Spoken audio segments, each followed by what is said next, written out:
I'm Clara, the one who jumped out of the family circus into the big city zoo after college. Sold pet products like they were going out of style and finally opened my own little spot, Clara's Critter Corner. It was my slice of heaven in a concrete jungle, just a hop, skip, and a jump from my apartment. Hitting up pet expos and vet clinics became my jam. That's where the world threw Ella at me. She was all class, working at one of those high-end vet clinics, and we clicked over the latest in chew toys and cat condos. Not long after, I found myself hanging out at her place, swapping life stories over cups of tea. Ella had this son, Alex. A vet, like her, but with this laid-back vibe that screamed I'd rather be at a beach than a clinic. He started showing up more, just passing by. Ella had this twinkle in her eye every time he did, and I wasn't clueless. But, honestly?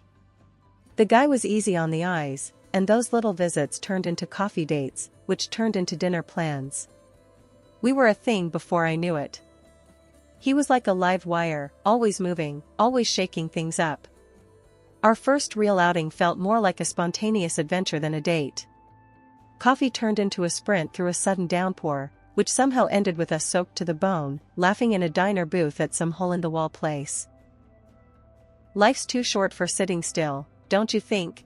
He'd say, eyes twinkling with that daredevil gleam of his. And I, who'd built a life around order and routine, found myself nodding along, caught up in his whirlwind. Our conversations were never dull. He'd toss ideas at me like fireworks, each one more vibrant and wild than the last. Ever think about hosting a pet fashion show at your store? He'd suggest out of the blue, and I'd laugh, not because it was absurd, but because with him, it somehow seemed possible. With Alex, I found myself stepping into a world where the unexpected was the norm, and I loved it. He challenged me, pushed me, made me see the world through a lens that was constantly shifting, constantly alive. It was exhilarating, the way he could shake up the mundane, turn the everyday into an adventure. And despite the chaos, or maybe because of it, I found myself drawn to him, to the storm that he was. It wasn't all roses, though. Alex had this way of life that was, let's just say, more laid back than mine. Friends, parties, the works. The guy knew everyone, and everyone knew him. It was a lot. But Ella, she had faith. Said we could reform him. Me? I had my doubts, but love's got a way of making you see the best in people. The thing about life is, it's unpredictable. One day you're selling dog leashes, the next you're sitting across from your boyfriend's mom, getting hit with the marriage talk. Yeah, that festive dinner at Ella's wasn't just about celebrating her legendary meatloaf. So, what do you think about marriage, Clara? Ella asked, pouring another round of her too-strong homemade wine. The kind that sneaks up on you. I almost spat my drink. Marriage? Ella, Alex, and I are just, figuring things out. Ella chuckled. Figuring things out, huh? You've been figuring things out for 2 years now. Alex, who'd been suspiciously quiet, finally piped up. Mom, give Clara a break. We're good, aren't we? He flashed me that grin, the one that made my heart do somersaults even when I wanted to wring his neck. We're something, all right, I muttered, giving him a look. Ella leaned in, her eyes all sparkly. Clara, I'm not getting any younger. I want to see my boy settled. And I've seen how you two are together. You're good for each other. Settled? Ella, your son is like a kite without a string on a windy day, I said, half joking, but dead serious. Alex laughed. That's fair. But you're like the weight keeping me from flying off. In a good way, he added quickly, seeing my eyebrow raise. Ella wasn't backing down. Listen, I know Alex can be a bit much. But together, I know you can navigate through anything. I took a sip of my wine, buying time. Ella, it's not about navigating. It's about him blowing cash on nonsense while I'm penny pinching to keep the business afloat. How's that gonna work in a marriage? Marriage is about teamwork, Clara. Sharing the load. And I know my son. He needs a strong partner. Someone like you, Ella said, her voice soft but firm. Alex reached for my hand. Clara, I know I can be a handful. But I'm serious about us. About making this work. We can figure out the finances together. I looked at him, really looked. Behind the charm and the carefree attitude, there was something else. A willingness, maybe even a need, to grow up. But could he? Could we? Alex, your version of financial planning is seeing how far you can stretch $1 at happy hour, I said, half smiling to take the sting out. Hey, I get 2 for 1. That's planning, he quipped, but his smile faded. I get it, Clara. I do. I need to do better. For us. Ella watched us, her expression hopeful. Think about it, Clara. You don't have to decide now. But I see something beautiful here. Something worth fighting for. The room was silent for a moment, the weight of her words hanging in the air. I took another sip of wine, feeling its warmth spread through me. Let's say we do this marriage thing. It's not gonna be easy, Alex. You need to step up. No more childish spending sprees. And Ella, no bailing him out. We're in this together, but we play by my rules. Financial responsibility isn't optional. Alex nodded. I hear you, Clara. I'm in. All in. Ella beamed. That's all I wanted to hear. We'll figure out the rest together. As I sat there, looking at the two of them, I couldn't help but feel a mix of excitement and sheer terror. Marrying into this family was going to be like jumping onto a moving train. But then again, life's about taking chances, right? And maybe, just maybe, this was a chance worth taking. So, I raised my glass to figuring it out. Together. Ella and Alex echoed the toast, their glasses clinking against mine. And just like that, my predictable life of pet supplies and quiet evenings alone got a whole lot more complicated. But as I looked into Alex's eyes, seeing the genuine promise of effort, I felt a flicker of hope. Maybe, with a lot of work and a little bit of luck, we could turn this unexpected proposal into something real. Something lasting. Life after tying the knot with Alex was a wild ride, kinda like being strapped into a roller coaster that you can't get off of. The dude worked his tail off at the clinic, I'll give him that. Money was coming in, sure, but it was flowing out just as fast. Every other week, Alex was either flashing a new watch that cost more than our rent or blowing $1,000 on ties fancier than anything I'd ever owned. Then there were the parties. Man, could he throw down. Every time he snagged some award or recognition at work, it was an excuse to hit the town with his squad, dropping more cash in one night than I dared to spend in a month. I tried sitting him down, laying it out plain and simple. Alex, we gotta start saving, thinking about the future, you know? Might as well have been talking to the wall. And kids? Forget about it. Every time I brought it up, he'd dodge the topic like a pro. It was clear, settling down, really settling down, wasn't on his radar. That stung more than I expected. Ella, bless her heart, was on another level. She'd always been the type to handle her business, money-wise. But with retirement, she started tightening the purse strings, getting real about her expenses. That's when she dropped the idea on us, let's get serious about the family budget. Time to pool resources, track every dime. Sounded like a lifeline to me. So, we opened this joint account, a pot for all things house and home. At first, Alex was on board, chucking in a decent share.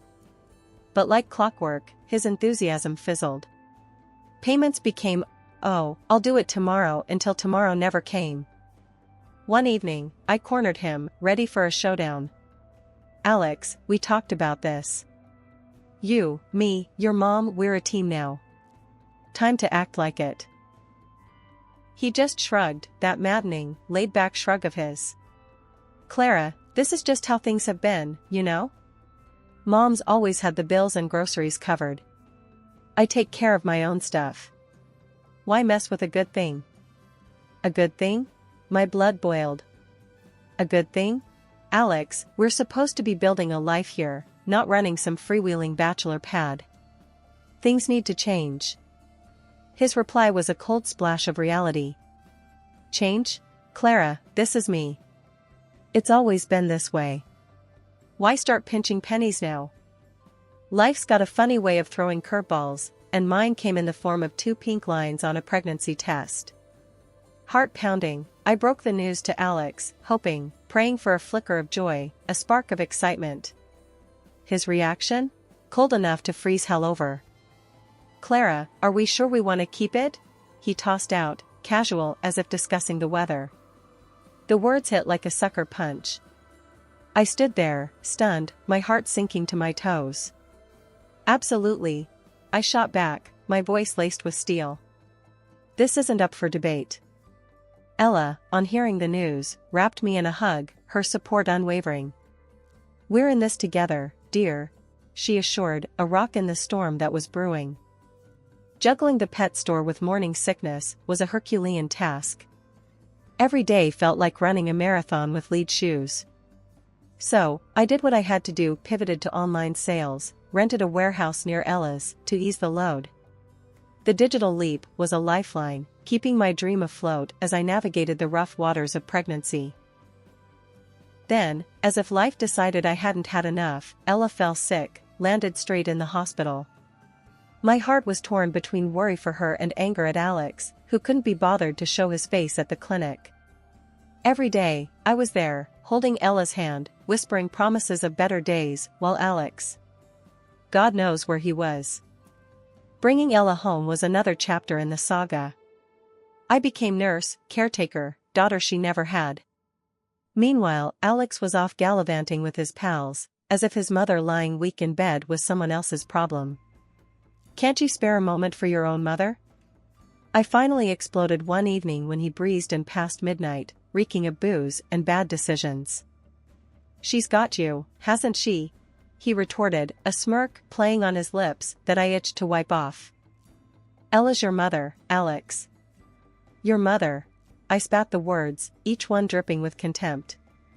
She needs us, not just me. But my words were rain against a window, seen but not felt. Alex shrugged off the responsibility like it was nothing, leaving me to wonder how the man I married had vanished so completely. Bringing a new life into the world should have been the kind of joy you shout from the rooftops. But when that day came, the echo of my joy bounced off walls built up by Alex's absence and indifference. Our baby boy, Lucas, was perfect, a tiny bundle of hope in a tangled mess of disillusion. Ella was my rock, stepping up in ways I never imagined. He's beautiful, Clara. Just perfect, she cooed, cradling Lucas with a grandmother's pride that outshone the dimness of the hospital room. Thanks, Ella. I don't know what I'd do without you, I murmured, exhaustion battling with gratitude. Alex's introduction to his son was brief, a fleeting moment that should have lingered. He's got your eyes, was all he offered before his attention slid away, back to his phone, to a world that didn't involve dirty diapers or midnight feedings. The first few weeks blurred into a cycle of feedings, diaper changes, and stolen moments of sleep. Through it all, Ella was my pillar, while Alex, well, he might as well have been a ghost for all the help he was. One evening, as I tried to balance the books for the online store with Lucas finally asleep in my arms, I confronted Alex. Can't you see we need you here? Not just physically, but really here, with us? Alex shrugged, a gesture that seemed to be his new mode of communication. Clara, you've got this parenting thing down. Besides, I'm not cut out for the baby stage. It's all crying and stuff. Stuff? That stuff is your son, Alex. Your flesh and blood. I shot back, frustration simmering. You think I've got it all figured out? I'm winging it every single day, hoping I don't mess up. We're supposed to be in this together. He looked at me, really looked, for the first time in what felt like forever. Clara, I just don't know how to be the dad you want me to be.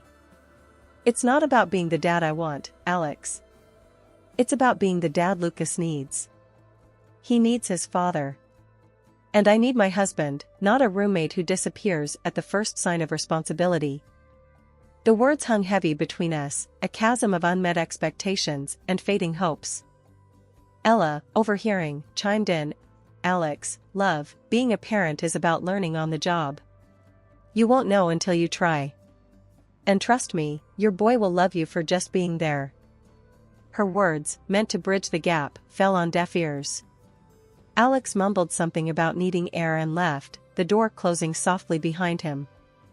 In his absence, Ella and I found a rhythm, a new normal, that saw us through each day. Our home was filled with the sounds of Lucas's gurgles and giggles, a bittersweet symphony that underscored what was missing. "Clara, you're doing an amazing job. Lucas is lucky to have you," Ella said one night as we sat exhausted but content in the living room. "Thanks, Ella.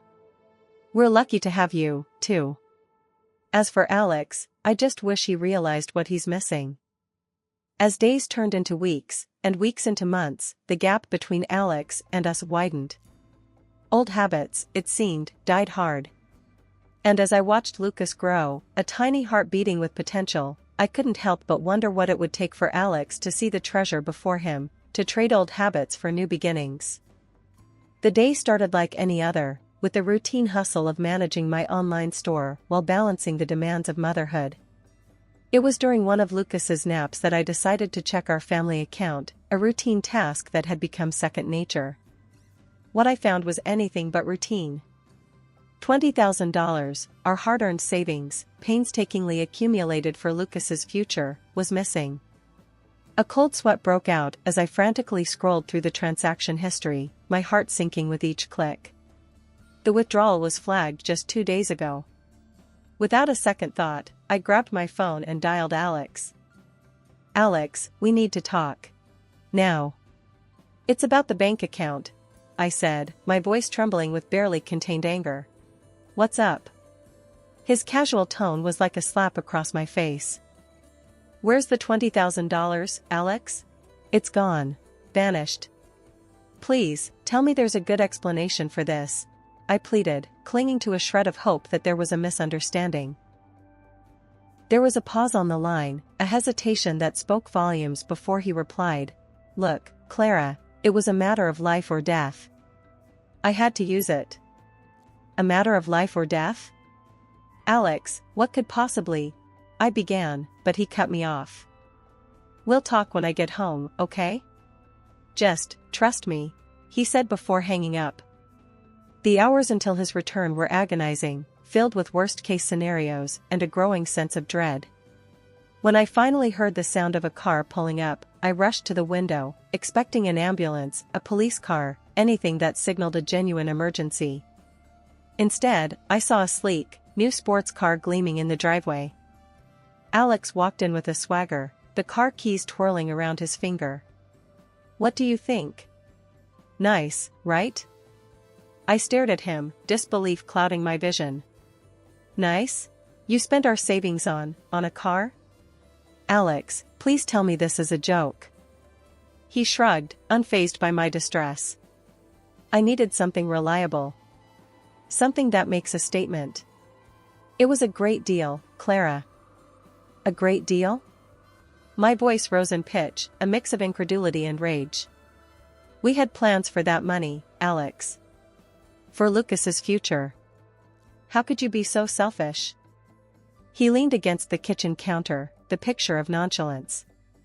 "I'll drive it. Besides, you always wanted a family car. This isn't exactly it, but you can take care of the loan. Consider it a thank you for marrying me," he said, his arrogance stinging like salt in an open wound. I felt my knees weaken under the weight of his betrayal. "Thank you? For marrying me? Is that what our marriage is to you? A transaction?" He sighed, a sound of exasperation that fueled my anger. "I'm tired of this, Clara. Tired of the arguments, of feeling trapped. If you can't handle this, maybe you should just leave," he said, tossing a stack of papers on the table. Among them, the divorce papers stood out, a testament to the depth of his indifference. Signed. Sealed. delivering the final blow to our crumbling marriage. "This is what you want?" I asked, the fight draining from my voice as the reality of his betrayal settled in. "It's for the best. We're clearly on different paths," he replied, his tone devoid of any emotion. The room spun as I processed the magnitude of his actions. Not only had he jeopardized our son's future, but he'd also unilaterally decided to end our marriage, all for a fleeting symbol of status. As Alex's words, cold and detached, filled the air, Ella walked in, Lucas cradled in her arms. The sight of her grandson, oblivious to the pain around him, seemed to strengthen her resolve. Hearing the talk of divorce, Ella's expression hardened. "I've made my decision," she declared, her voice steady but laced with emotion. "I'm staying with Clara and Lucas. They're my family now." Alex, taken aback, stared at his mother, disbelief etched across his face. "Mom, you can't be serious." She's practically a stranger, compared to your own son." Ella shook her head, a mixture of sorrow and determination in her eyes. "Clara has shown more strength and commitment to this family than you ever have, Alex. I spoiled you, gave you everything, hoping it would fill the void your father left. But all it did was make you selfish, irresponsible." Turning to face Alex squarely, Ella's next words were a gut punch. "I'm ashamed of what you've become. I'm disowning you, Alex. And as for my will, I'm changing it. Clara and Lucas are my priority now." Alex's shock turned to anger, his voice rising in defense. "I'm your son, your blood. You're going to choose them over me?"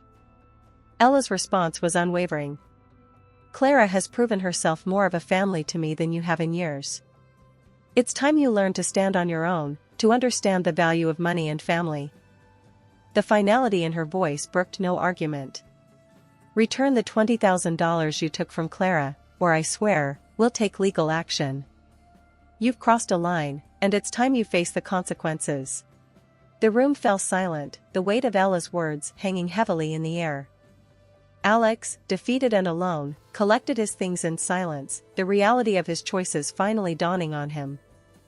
As he left, Ella turned to me, her eyes softening. "I'm so sorry, Clara. I never intended for things to turn out this way. But I promise you, Lucas and you are my family now. We'll get through this together." After the dust settled from the storm of my marriage's end, life took on a new rhythm, a melody composed of resilience, hard work, and unexpected bonds. The divorce papers were signed, turning a page I never expected to write in my life story. But here we were, me, Ella, and Lucas, creating a new definition of family.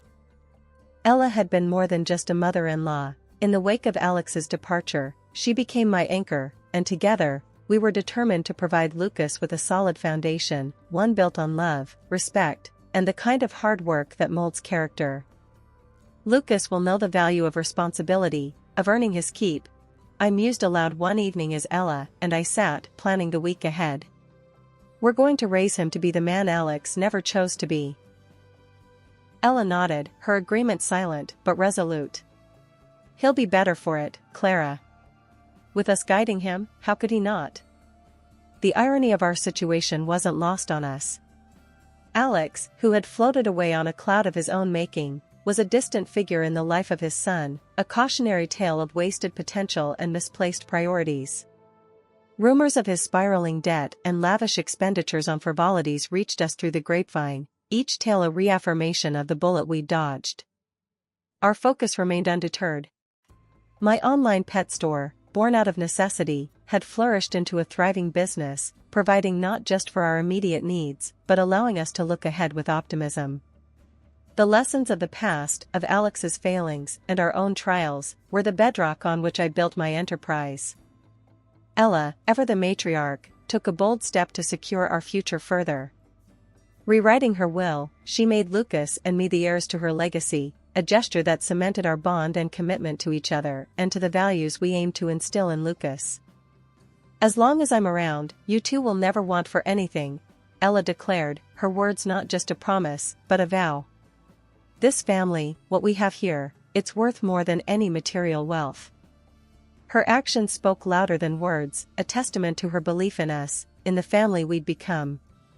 Together, we faced the future not as remnants of a broken past, but as architects of our destiny, united by love and a shared vision for what lay ahead. "We're doing okay, aren't we, Ella?" I asked one evening, as we watched Lucas play in the garden, his laughter a balm to the scars of the past. "We're doing more than okay, Clara. We're thriving," Ella replied, her hand squeezing mine. "Together, there's nothing we can't overcome."